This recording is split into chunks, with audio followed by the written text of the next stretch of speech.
Hello friends, good morning. നമ്മുടെ Kerala T V സീരിയലിലേക്ക് എല്ലാവർക്കും സ്വാഗതം. അങ്ങനെ രാധാമണിയെ കാണാതെ നമ്മുടെ ജാനകിയും മേരിയമ്മയും കൂടെ അതിലെ മൊത്തം അന്വേഷിച്ച് നടക്കുക. അന്വേഷിച്ച് മടുത്തു. ഈ അമ്മയെ കൊണ്ട് ഞാൻ തോറ്റു. അമ്മയെ തപ്പി നടക്കൽ എൻ്റെ മെയിൻ പണി. എനിക്ക് ഇനി പറ്റില്ല എന്നും പറഞ്ഞ് നമ്മുടെ ജാനകി അവിടെ ഇരിക്കുന്ന ഈ ഒരു സമയത്താണ് അങ്ങോട്ടേക്ക് വരുന്നത് അമ്മ. അപ്പം അമ്മയെ കണ്ടു കഴിഞ്ഞപ്പോഴേക്കും മേരിയമ്മ ചോദിച്ചു, രാധാമണിയുടെ എന്തെങ്കിലും കളഞ്ഞു പോയോ? എന്താന്ന് പറഞ്ഞാൽ ഞങ്ങളും കൂടെ അന്വേഷിക്കാൻ കൂടാവെന്ന് പറഞ്ഞു. ഒന്നും മിണ്ടാതെ പുള്ളിക്കാരി അകത്തേക്ക് കയറിപ്പോയി. ഇനി ഉടനെ അവിടെ ഒരു ഇരിപ്പുറയ്ക്കാതെ ആകും, ഞാൻ വാതിലൊക്കെ ലോക്ക് ചെയ്തിട്ടുണ്ട്, അതുകൊണ്ട് എന്തായാലും പുറത്തേക്ക് പോകില്ല എന്ന് നമ്മുടെ ജാനകി പറയുമ്പോൾ, മോളെ എനിക്ക് തോന്നുന്നത് രാധാമണി പൊന്നുവിനെ അന്വേഷിക്കുന്നതാണെന്നുള്ള കാര്യം മേരിയമ്മ ഇങ്ങനെ പറഞ്ഞു കേട്ടോ. അത് കേട്ടപ്പോൾ അത് സത്യമായിരിക്കുമോ മേരിയമ്മ? അതിനുള്ള ഓർമ്മ അമ്മയ്ക്കുണ്ടോ എന്നൊക്കെ ഇങ്ങനെ ചോദിച്ചപ്പോൾ മോള് പൊന്നുവിൻ്റെ ഒരു ഫോട്ടോ എടുത്ത് കാണിച്ചു കൊടുത്തേ. പൊന്നുവിനെയാണ് രാധാമണി അന്വേഷിക്കുന്നതെന്ന് വെച്ചാലേ മുഖം കണ്ടാൽ അറിയാലോ എന്ന് പറഞ്ഞു. അപ്പം ശരിയെന്നും പറഞ്ഞുകൊണ്ട് ദേ ഇങ്ങനെ ഫോട്ടോ കാണിക്കാൻ തുടങ്ങുമ്പോഴത്തേക്കും അമ്മ അടുത്തടുത്ത് നിന്ന് ഇങ്ങോട്ടേക്ക് വന്നു. ആ സമയത്ത് ജാനകി, അമ്മ പൊന്നുവിനെ അന്വേഷിക്കുകയാണോ എന്ന് ചോദിച്ചു കേട്ടോ. അപ്പോഴേക്കും ജാനകി ഫോട്ടോ കാണിച്ചു കൊടുത്തു. പൊന്നു എന്നും പറഞ്ഞു കാണിച്ചു കൊടുത്തപ്പോഴേക്കും സന്തോഷത്തോടെ ആ ഫോട്ടോയിലേക്ക് നോക്കി ഇങ്ങനെ നിൽക്കും, ആ ഫോണും കയ്യിൽ മേടിച്ച്. അങ്ങനെ ആ ഫോട്ടോയും കൊണ്ട് പുള്ളിക്കാരി അങ്ങോട്ടേക്ക് അങ്ങ് പോയി. അങ്ങനെ രാധാമണി അങ്ങ് പോയി കഴിഞ്ഞപ്പോഴത്തേക്കും ജാനകി, അമ്മ അന്വേഷിച്ച് നടന്നത് എൻ്റെ മോളെ തന്നെയാണ് മേരിയമ്മയെന്ന് ജാനകി പറയാം. അപ്പം ഞാൻ പറഞ്ഞില്ലേ മോളെ, ഇരുപ്പുറയ്ക്കാതെയുള്ള ഈ ഒരു ഓട്ടം അത് പൊന്നു എവിടെയെങ്കിലും ഒളിച്ചിരിക്കുന്നുണ്ടോ എന്ന് നോക്കാനുള്ള ഓട്ടമാണെന്ന കാര്യം പറയുമ്പോൾ, മേരിയമ്മ ഇത് നല്ലൊരു മാറ്റമല്ലേ എന്ന് ചോദിച്ചു ജാനകി. അതെന്ന് മേരിയമ്മയും പറഞ്ഞു. അമ്മയ്ക്ക് തിരിച്ചറിവ് വന്ന് തുടങ്ങിയതല്ലേ ഇതിൽ നിന്ന് കരുതേണ്ടതെന്നൊക്കെ ചോദിക്കുമ്പം, മോൾക്ക് അമ്മയെ പതുക്കെ തിരിച്ച് കിട്ടും മോളെ, ഉറപ്പായിട്ടും കിട്ടുമെന്നും പറഞ്ഞ് മേരിയമ്മ പറയുക. ഞാൻ പറഞ്ഞില്ലേ മോളെ, അതിൻ്റെ ലക്ഷണങ്ങളായി കാണുന്നതൊക്കെ എന്ന് അതെന്ന് പറഞ്ഞ് മേരിയമ്മ അങ്ങ് പോയി. പിന്നെ ജാനകി ഭയങ്കര പ്രതീക്ഷയോടെ ഇങ്ങനെ അവിടെ നിൽക്കുക. ഇത് കഴിഞ്ഞ് പിന്നെ കാണിക്കുന്ന തമ്പിയാട്ടോ. തമ്പിയാണെങ്കിൽ ഇരുന്നിട്ട് ഇരിക്കാൻ പറ്റുന്നില്ല, നടന്നിട്ട് നടക്കാൻ പറ്റുന്നില്ല, കിടന്നിട്ട് കിടക്കാൻ പറ്റുന്നില്ല, നെട്ടോട്ട് ഓടിക്കൊണ്ടിരിക്കാം. അപ്പോൾ സേനൻ്റെ കോള് വന്നു. പറ സേന, എന്തെങ്കിലും ഇൻഫർമേഷൻ കിട്ടിയോടാ? വേഗം പറ, തൻ്റെ വിളിക്കായിട്ട് കാത്തിരിക്കുകയായിരുന്നു ഞാനെന്ന് പറയുമ്പോൾ, താൻ തന്ന നമ്പർ പൂനെയിലുള്ള ഒരാളിൻ്റേതാണെന്നും അപ്പോൾ അവൻ വന്നത് അവിടുന്ന് തന്നെയാണല്ലേ എന്ന് തമ്പി ചോദിച്ചു. സിം ആരുടെ പേരിലാടോ? അപ്പോൾ സംശയിക്കേണ്ട കാര്യമില്ല, സിം എടുത്തിരിക്കുന്നത് വിശ്വൻ എന്നൊരാളാണെന്ന കാര്യം പറഞ്ഞു. ഇത് കേട്ടപ്പം ഞെട്ടി നമ്മുടെ തമ്പി. 8 നിലയിൽ പൊട്ടി. അഡ്രസ്സും കാര്യങ്ങളും ഒക്കെ ഉണ്ട്. അവിടെ ഒരു ചേരിയിലെ വിലാസമാണെന്നും അത്രയും ദൂരമൊക്കെ അന്വേഷിച്ച് പോയിട്ട് എന്ത് നേട്ടമാ ഉള്ളതെന്ന് ചോദിച്ചു. ആ ചേരി കവർ ചെയ്യാൻ ദിവസങ്ങളൊന്നും പോരാ എന്ന് പറയുമ്പോൾ ഇതിൻ്റെ പിന്നിൽ അബിയുടെ കളി ഇല്ലെന്നാണോ താൻ പറയുന്നത്? അപ്പം താൻ ഇപ്പോഴും അത് തന്നെ തൂങ്ങിക്കിടക്കുവാണോടോ?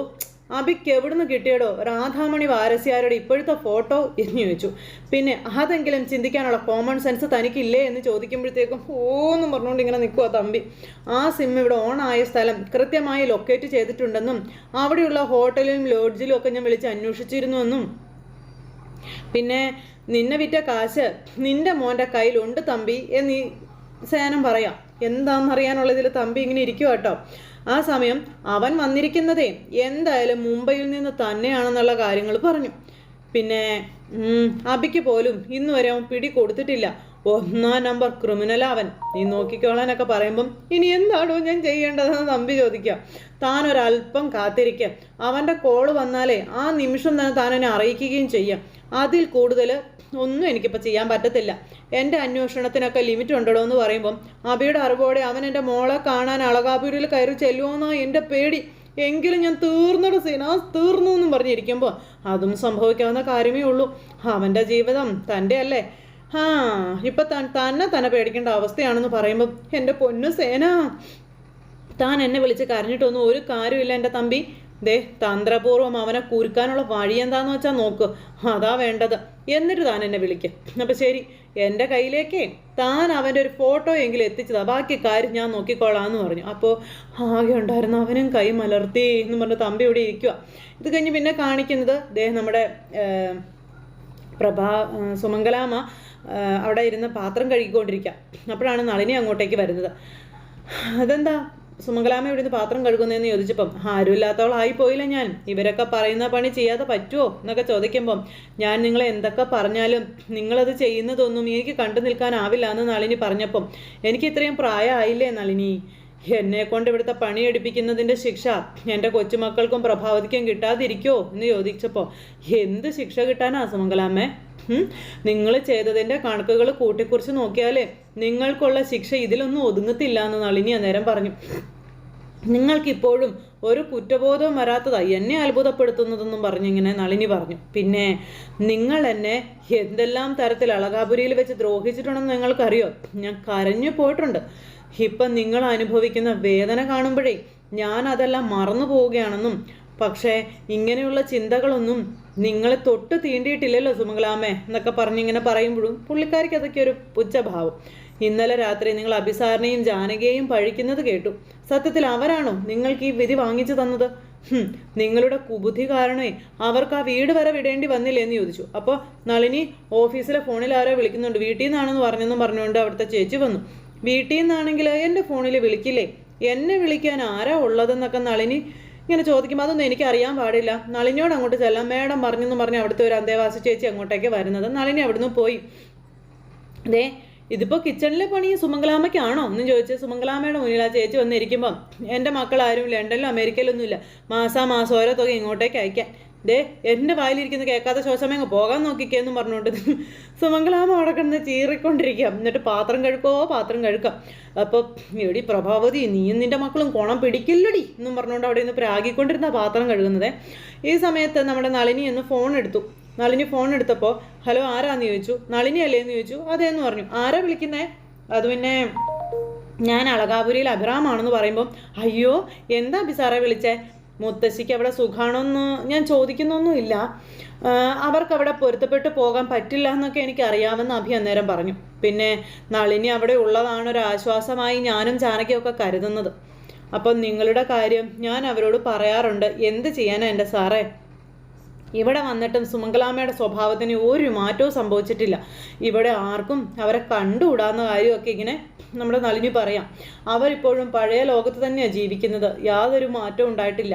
എന്തെങ്കിലും മാറ്റം വരുമെന്ന് കരുതിയ എൻ്റെ പ്രതീക്ഷ ഒക്കെ പോയെന്നും പറഞ്ഞു. അപ്പോൾ ഭക്ഷണവും താമസവും ഒക്കെ നല്ലത് തന്നെയല്ലേ? നേരത്തെ അങ്ങനെയൊക്കെ തന്നെയായിരുന്നു, ഇപ്പോൾ കുറച്ച് ബുദ്ധിമുട്ടിലും കാര്യങ്ങളിലും ഒക്കെയാണെന്നൊക്കെ പറഞ്ഞുകൊണ്ട് നമ്മുടെ നളിനി പറയുന്നു. ഭക്ഷണത്തിന് കുറവും കാര്യങ്ങളൊന്നുമില്ല, സാറിന് അറിയാമല്ലോ, മാസാമാസം ചെലവിന് നല്ലൊരു തുക തന്ന് വേണ്ടപ്പെട്ടവരുടെ അച്ഛനമ്മമാരെ ഇവിടെ കൊണ്ടുവന്ന് നിർത്തുന്നതെന്നുള്ള കാര്യം.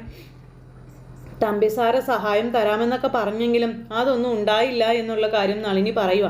അനാഥാലയത്തിൽ കൊണ്ടുവന്ന് ഉപേക്ഷിച്ചതുപോലെയാണ് അങ്ങേരും മോളും ഇവിടെ നിന്ന് ഇറങ്ങിപ്പോയതെന്നും, പിന്നെ ഇത് അനാഥാലയമൊന്നും അല്ല എന്ന് അഭിസാറിന് അറിയാവുന്നതാണല്ലോ. പിന്നെ കാശ് കൊടുക്കാത്തത് കൊണ്ട് ഇപ്പോഴത്തെ സുമംഗലാമ്മയുടെ അവസ്ഥ വളരെ കഷ്ടത്തിലാണ് സാറേ എന്ന കാര്യം നളിനി പറയുക. കിടക്കാൻ നല്ല റൂം പോലും ഇല്ലാന്ന കാര്യവും പറഞ്ഞു. ഇതൊക്കെ കേട്ടപ്പോൾ അബിക്ക് ഭയങ്കര ഒരു സങ്കടം പോലെ. അവരുടെ ചെലവിനായി കുറച്ച് പണമൊക്കെ കിട്ടിയ ആ റൂമിൽ നിന്ന് സുമംഗലാമ്മയ്ക്ക് മോചനം കിട്ടുമെന്നുള്ള കാര്യങ്ങളൊക്കെ പറയുമ്പം മുത്തശ്ശിക്ക് വേണ്ടത് എന്താണെന്ന് വെച്ചാൽ ഉടനെ ഞാൻ ചെയ്യാമെന്നും നല്ല ഭക്ഷണവും താമസവും പരിചരണവും എല്ലാം അവർക്ക് കിട്ടണമെന്നും നമ്മുടെ അബി പറയാം. ഞാൻ പിന്നെ വിളിച്ച കാര്യമൊന്നും നളിനി അവരോട് പറയണ്ടെന്ന് പറഞ്ഞു. അപ്പോൾ ഇല്ല സാറേ ഞാൻ പറയത്തില്ല എന്ന് പറഞ്ഞു. അപ്പോൾ ശരി എന്നാലെന്നും പറഞ്ഞു. വേണ്ടത് ഞാൻ ചെയ്തോളാമെന്ന് പറഞ്ഞു അബി ഫോൺ അങ്ങ് കട്ട് ചെയ്തു. ഇത് കഴിഞ്ഞ് അളകാപുരിയിൽ രാത്രി അച്ഛൻ്റെ മുറിയിലേക്ക് ചെല്ലുക. അച്ഛൻ്റെ മുറിയിലേക്ക് ചെല്ലുന്നത് പ്രഭാവതിയാണ്. എന്നിട്ട് ആ മനുഷ്യൻ, അതായത് സൂര്യ മരിക്കുന്നതിന് മുമ്പ് പ്രഭാവതി കാണാൻ ചെന്നതും അതുപോലെ തന്നെ അവിടെ വെച്ച് പറഞ്ഞതുമായിട്ടുള്ള കാര്യങ്ങളെല്ലാം പ്രഭാവതി ആ ഇരുട്ടത്ത് നിന്ന് ആലോചിക്കുക. അപ്പോൾ ഇവർ ഷെയർ ചെയ്യുന്ന കാര്യത്തെപ്പറ്റിയും അതുപോലെ വിൽപ്പത്രത്തിനെ പറ്റി പറഞ്ഞ കാര്യങ്ങൾ ഇതെല്ലാം പറഞ്ഞതെല്ലാം നമ്മുടെ പ്രഭാവതി ആ മുറിയിൽ നിന്നിങ്ങനെ ആലോചിക്കുക കേട്ടോ. എന്നിട്ട് ആ ഫോട്ടോയിൽ നോക്കി ചങ്ക് പൊട്ടി കരയുവാണ് അവർ. അപ്പോൾ അന്ന് ജാനകി അമ്മയോട് അച്ഛനെ ഒന്ന് പോയി കാണാൻ കെഞ്ചി പറഞ്ഞ കാര്യങ്ങൾ ഇതെല്ലാം നമ്മുടെ പ്രഭാവതി ആ മുറിയിൽ നിന്ന് ആലോചിക്കുക. ആ സമയത്ത് പിന്നെ നമ്മുടെ അജയ് പറഞ്ഞ കാര്യങ്ങൾ, അച്ഛൻ അമ്മയുടെ മുറിയിലേക്ക് കയറി വന്നതും പിന്നെ മോതിരത്തെ പറ്റിയൊക്കെയുള്ള കാര്യങ്ങൾ ഇതെല്ലാം ഇങ്ങനെ മനസ്സിൽ തികട്ടി വന്ന് ആ ഫോട്ടോയിലേക്ക് നോക്കി ചങ്ക് പൊട്ടി കരഞ്ഞുകൊണ്ട് നമ്മുടെ പ്രഭാവതി ഇങ്ങനെ അവിടെ നിൽക്കുക കേട്ടോ. ഇത് കഴിഞ്ഞതിന് ശേഷം പിന്നെ ജാനകി ഹോസ്പിറ്റലിൽ അമ്മയെ കാണിച്ചിട്ട് വരിക. അപ്പോൾ ഡോക്ടർ അമ്മയുടെ കാര്യങ്ങളെപ്പറ്റി ഡോക്ടറോട് അമ്മയുടെ കാര്യങ്ങളൊക്കെ ജാനകി പറയുന്നു. പിന്നെ പൊന്നുവിനെ കാണുന്ന കാര്യങ്ങൾ ഇതെല്ലാം നമ്മുടെ ജാനകി പറഞ്ഞു. അപ്പോൾ ഈ ഒരു അവസ്ഥ വളരെ പോസിറ്റീവാണെന്നും പിന്നെ ഇപ്പോഴത്തെ ഒരു പോസിറ്റീവ് കണ്ടുകൊണ്ട് നമുക്കൊന്നും തീരുമാനിക്കാനും കഴിയില്ല. എന്നിരുന്നാലും ജാനകിയുടെ മകളോടുള്ള ആ ഒരു ഇത് വെച്ച് തന്നെ നമുക്ക് അമ്മയെ ഇന്നത്തെ നിലയിൽ നിന്നും നല്ലതുപോലെ മാറ്റി കൊണ്ടുവരാൻ പറ്റും, നന്നായി സംസാരിക്കുന്ന രീതിയിലേക്ക് അമ്മയെ കൊണ്ടുവരാൻ പറ്റും എന്നൊക്കെ പറഞ്ഞ് നമ്മുടെ ഇത് പറയാം. അപ്പോൾ അങ്ങനെ ജാനകിയും ഡോക്ടറും കൂടെ വിവരങ്ങളെല്ലാം അങ്ങോട്ടും ഇങ്ങോട്ടും സംസാരിക്കുക കേട്ടോ. എന്തായാലും അമ്മയ്ക്കൊപ്പം മോൾ എപ്പോഴും ഉണ്ടാകുകയാണെങ്കിൽ അത് ഏറ്റവും നല്ലൊരു കാര്യമായിരിക്കും എന്ന് പറയുന്നത് കേട്ടപ്പോൾ അങ്ങനെ മോളെ കൊണ്ടുവന്ന് നിർത്താൻ പറ്റില്ല എന്ന് പറഞ്ഞു. അത് നമ്മളെല്ലാവരും ഉണ്ടെങ്കിലും അമ്മ ഏറ്റവും കൂടുതൽ കമ്മ്യൂണിക്കേറ്റ് ചെയ്യുന്നത് മോളോട് ആയതുകൊണ്ടാണ് ഞാൻ അങ്ങനെ പറഞ്ഞത്. ജാനകി ഹസ്ബൻഡിനോട് സംസാരിച്ച പെട്ടെന്ന് തന്നെ വേണ്ടതൊക്കെ ചെയ്യാൻ നോക്കാൻ പറഞ്ഞു. അപ്പോൾ ഞാൻ അബേട്ടനോട് സംസാരിച്ചോളാം ഡോക്ടർ എന്ന് പറഞ്ഞു. ശരിയെന്നും പറഞ്ഞു ഇങ്ങനെ പോരുക. അപ്പോൾ അങ്ങനെ ടാബ്ലറ്റിൻ്റെ കാര്യങ്ങൾ, മരുന്നിൻ്റെ കാര്യങ്ങൾ ഇതെല്ലാം പറഞ്ഞ് ഡോക്ടർ അവരെ പറഞ്ഞു വിടും. അപ്പോൾ ഇവർ ഹോസ്പിറ്റലിൽ നിന്ന് ഇറങ്ങും കേട്ടോ. ഹോസ്പിറ്റലിൽ നിന്ന് ഇറങ്ങി അമ്മയ്ക്ക് കുടിക്കാൻ വെള്ളം കൊടുക്കുന്നു. അങ്ങനെ അമ്മയ്ക്ക് മാറ്റങ്ങളൊക്കെ ഒരുപാട് വന്നു തുടങ്ങിയതായിട്ട് മനസ്സിലാക്കുന്നുണ്ട് ജാനകിയൊക്കെ. അപ്പോൾ അങ്ങനെ വെള്ളം കുടിച്ചു കഴിഞ്ഞിട്ട് അമ്മ കുപ്പി കൊടുക്കുന്നില്ല. അപ്പോൾ ജാനകി ആ കുപ്പി മേടിച്ചപ്പോഴത്തേക്ക് അമ്മ കൊടുക്കാതെ അവിടെ പിടിച്ചു വെച്ചുകൊണ്ടിരിക്കുക. അമ്മ എന്തീ കാണിക്കുന്നത്? വെള്ളം കുപ്പി ഇങ്ങനെ താ അമ്മേ, അതിന് താ അമ്മയെന്ന് പറഞ്ഞു പിടിച്ചു. ഈ സമയത്ത് നമ്മുടെ അമ്മ അത് ഇറുക്കി പിടിച്ചുകൊണ്ട് തന്നെ നിൽക്കുക. അപ്പോൾ മേരിയമ്മ പറഞ്ഞു അതിങ്ങനെ താ രാധാമണിന്ന്. അപ്പോൾ അതേ തന്നു.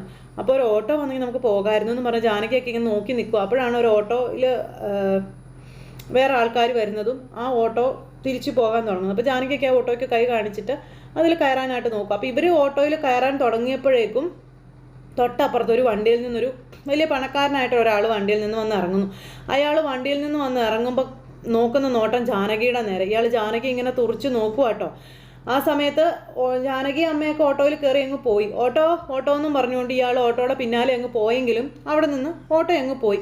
ആ സമയത്ത് നകുലേട്ടാ എന്നും പറഞ്ഞുകൊണ്ട് ഒരു ചേട്ടൻ ഓടി പിന്നാലെ വന്നു. എന്നിട്ടിങ്ങനെ നോക്കി നിൽക്കും. അപ്പോൾ മാറടാ എന്നും പറഞ്ഞുകൊണ്ട് അവിടെ നിന്ന് അയാളെ തള്ളി തെറിപ്പിച്ചിട്ട് ഈ നകുലനാണെന്നുണ്ടെങ്കിൽ വണ്ടിയിൽ കയറും. അപ്പോൾ നകുലേട്ട എന്താ പ്രശ്നമെന്ന് ചോദിച്ചു. എന്താണെന്ന് മാറിപ്പോടാന്നും പറഞ്ഞുകൊണ്ട് ഇയാൾ ആ കാറിൽ കയറി ഓട്ടോയുടെ പിന്നാലെ പോവുക. അപ്പോഴേക്കും നമ്മുടെ ജാനകിയൊക്കെ ഓട്ടോയിൽ നിന്ന് ഇറങ്ങി ഓട്ടോ തിരിച്ച് അവിടുന്ന് പോവുകയും ചെയ്തു. അപ്പോൾ ഓട്ടോ അവിടുന്ന് തിരിച്ചു പോകുന്ന ഈ ഒരു സമയത്ത് ഓട്ടോയുടെ പിന്നാലെ ഈ നകുലൻ കുറേ ദൂരം അങ്ങ് പോയി. പക്ഷേ ജാനകിയുടെ വീട്ടുമുറ്റത്തോടെയാണ് പോയത്. അത് കണ്ടില്ല. ജാനകിയുടെ വീടാണെന്ന് അയാൾ കണ്ടില്ല. ഓട്ടോയും കിട്ടിയില്ല. എന്ന് പറഞ്ഞ് ഭയങ്കര കലുപ്പിൽ ഇയാളിങ്ങനെ അവിടെ ആ വണ്ടിയിലൊക്കെ ഇടിച്ചൊക്കെ ആയിട്ട് ഇങ്ങനെ നിൽക്കും. എന്തോ സമനില തെറ്റിയതുപോലെ ഭയങ്കര ദേഷ്യത്തിൽ. എന്നിട്ട് വണ്ടിയിൽ നിന്ന് ഇറങ്ങിയിട്ട് ഇങ്ങനെ നോക്കുക. അപ്പോൾ അവൾ ഈ വഴി തന്നെയാണ് പോയത്, അവൾ ഇതിൽ തന്നെയാണ് പോയത്, അവൾ മിസ്സിങ് ആയെന്ന് പറഞ്ഞുകൊണ്ട് ഭയങ്കര കലിപ്പിൽ ഇങ്ങനെ നിൽക്കുക. അപ്പോഴാണ് ഒരു ഓട്ടോ അതിലെ വരുന്നത്. ആ ഓട്ടോ വരുമ്പോൾ ആ ഓട്ടോയിൽ ഈ നകുലൻ്റെ കൂടെ വന്നയാളായിരുന്നു. അപ്പോൾ ഇയാൾ ഓട്ടോയിൽ നിന്ന് ചാടി ഇറങ്ങി. നകുലിട്ട് നിങ്ങൾ എന്ത് പണിയാണ് കാണിച്ചത്, നിങ്ങൾ എന്ത് ചെയ്യുന്നതെന്നൊക്കെ ചോദിച്ചു ദേഷ്യപ്പെട്ടു. അപ്പം നീ ആയിരുന്നോ വന്നത്? ഓ എടാ ഞാൻ അവളെ കണ്ട എല്ലാം മാർക്കും എന്നൊക്കെ പറഞ്ഞ് ഭയങ്കര ദേഷ്യം. അപ്പം നിങ്ങളിതിനെ വണ്ടി ഇവിടെ നിർത്തിയത് ഇറങ്ങാൻ പറഞ്ഞു. അപ്പോൾ അവൾ മിസ്സായിപ്പോയടാ എന്നൊക്കെ പറഞ്ഞിട്ട് ഭയങ്കര ഇതിൽ ദേഷ്യപ്പെടുക. എന്നാലും ഞാൻ അവളെ കണ്ടുപിടിക്കും, ഇവിടെ തന്നെയുണ്ട്, ജാനകി ഇവിടെ ഉണ്ട് എന്നും പറഞ്ഞുകൊണ്ട് ഇയാളെ റോട്ടിൽ കിടന്ന് മുഴു ഭ്രാന്തനെ പോലെ കിടന്ന് കാണിക്കാം. അപ്പം നീ എൻ്റെ കൂടെയാണോ വന്നത്? അല്ലല്ലോ, വന്ന വഴിയെ പോടാന്നും പറഞ്ഞുകൊണ്ട് ഇങ്ങനെ പുള്ളീനെ ഓടിച്ചു വിടുക. അപ്പോൾ ചേട്ടൻ വഴി കിടന്ന് ഉടക്കുണ്ടാക്കല്ലേ, വരാൻ നോക്കാൻ പറഞ്ഞുകൊണ്ട് ഇങ്ങനെ ആ ഒരു ഇതിൽ വിളിക്കുമ്പം ഇന്ന് എൻ്റെ ദിവസമാടാ, ഇന്ന് അകുലിൻ്റെ ദിവസമാടാ, ഇനി ഒരിക്കലും കാണില്ല എന്ന് കരുതിയവളെ ഞാൻ കണ്ടു എന്നൊക്കെ പറഞ്ഞുകൊണ്ട് ഇങ്ങനെ പറയാം.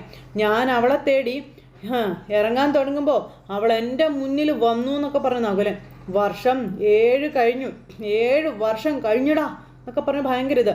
എന്നും ഞാൻ അവളെ കാണുന്നുണ്ടായിരുന്നു എൻ്റെ മനസ്സിൽ എന്നൊക്കെ പറയുന്നുണ്ട്. അപ്പോൾ ഈ നകുലൻ്റെ മനസ്സിൽ ഞാൻ അവളെ കാണുന്നുണ്ടായിരുന്നു എൻ്റെ മനസ്സിൽ എന്നൊക്കെ പറഞ്ഞ് നകുലൻ ഇങ്ങനെ കാണിച്ചുകൊണ്ടിരിക്കുക കേട്ടോ.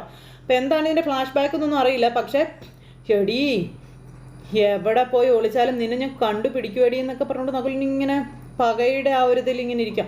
എന്നെ വിട്ടു പോകാൻ നിനക്ക് പറ്റില്ലടി, നിന്നെ ഞാൻ കണ്ടുപിടിച്ചിരിക്കും എന്നൊക്കെ പറഞ്ഞുകൊണ്ട് ഭയങ്കര കലിപ്പും കാര്യങ്ങളുമായിട്ട് ഇങ്ങനെ ആ ഒരു ഭയങ്കര ഇതിൽ ഇങ്ങനെ ഈ നകുലൻ ഇങ്ങനെ ഭ്രാന്ത് പിടിച്ചിങ്ങനെ നിൽക്കുന്ന ആ ഒരു സിറ്റുവേഷനും കാര്യങ്ങളൊക്കെ കാണിച്ചുകൊണ്ട് ഇന്നത്തെ നമ്മുടെ കഥ അവസാനിച്ചു. അപ്പോൾ എല്ലാവരും കാത്തിരുന്ന് കാണത്തില്ലേ? എല്ലാവർക്കും നല്ലൊരു ദിവസം ആശംസിക്കുകയാണേ.